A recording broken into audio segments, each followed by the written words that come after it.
Well, hello there, and on it goes.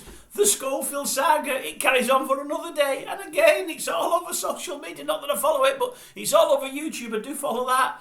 Today I noticed on there, old Eamonn's having a dig again. Well, he's got to have a dig, isn't he? We know he doesn't like him. And there's a guy there, is it ex-army guy, I think he calls himself. He's having a dig. He's going a bit harder than Eamonn was. Eamonn's just sort of saying, well, you know, things will be what they will be. And if he does go, it's not going to harm the show. Everyone says it will, but the viewing figures are always there. The presenters don't matter. Whoever presents the show, the figures will stay up. Well, he's going to say that, isn't he? Because they've dumped him from the show and the figures have stayed up. They've not gone down at all. But we all know he doesn't like Philip. We all know that.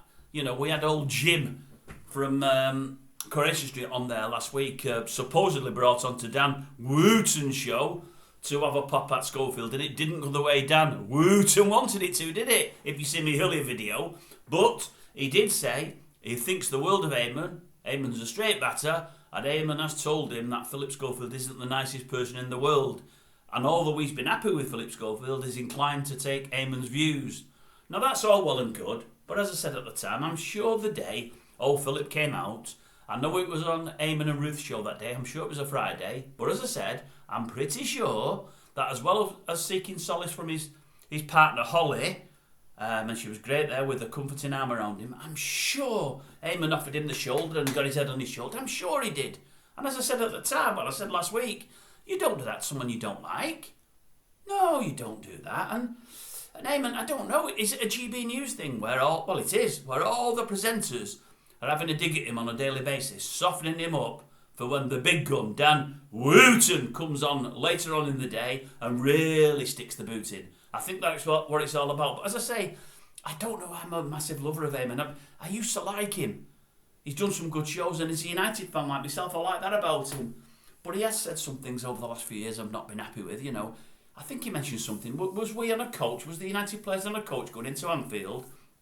And there was bottles through at it, and maybe it wasn't us, but he likened it to Hillsborough, which I thought, well, someone throwing bottles at a coach, it's not Hillsborough. And then when the great man Prince died, he said, well, I've never really got him. But he's not really man's music. Men don't listen to him. And I thought, what do you know about music? I've seen him, he's supposed to be an ex-DJ. I've seen him when they played songs on this morning and he's supposed to be clapping. He can't clap his hands in time. And the most well-known songs in the world, you see him singing the first line to himself of the songs and he's got all the words wrong. He says it, he mimes the words and you think, you don't know the words, Eamonn. You don't know the words.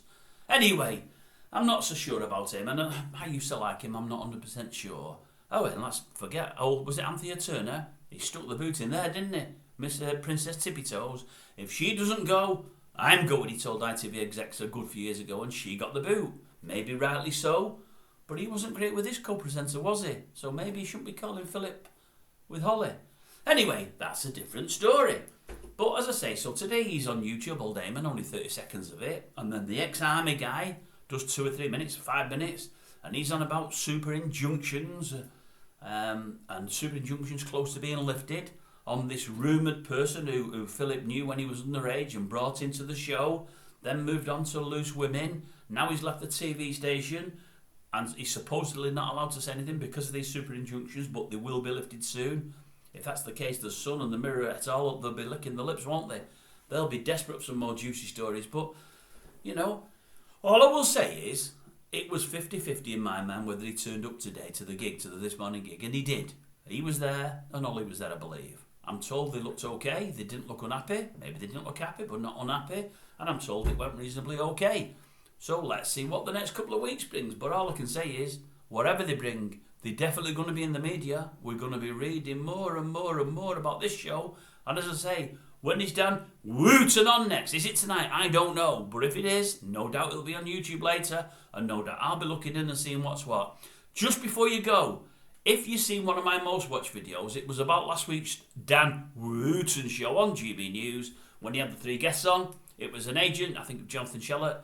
It was Charlie Lawson, Jim of Coronation Street. And I said a woman called Aggie, one of the double act that used to clean homes up and whatever else. And I called her Aggie all the way through.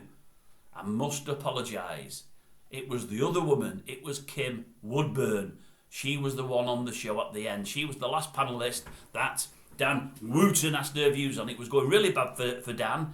This Jonathan Shellick wasn't sticking the boot into Schofield as Dan Wootton wanted him to. Charlie Lawson didn't stick the boot in to Philip Schofield as Mr. Wooton wanted him to. He knew he had a penalty kick with Kim Woodburn. She was going to stick it in, big style. But it all went a bit Pete Tong, as they say. So if you've not seen that longer video, look in the archives for it. It's only been watched about 400 times, but that's a lot for me. You'll find the one I mean. You must watch it and you must stay till the end, the bit about Kim Woodburn. It was brilliant. Unfortunately, I kept calling her Aggie. I am sorry, but it was brilliant. Honestly, it was TV gold. It was. So it's worth watching that one if you get a chance. And that's it from me with this one.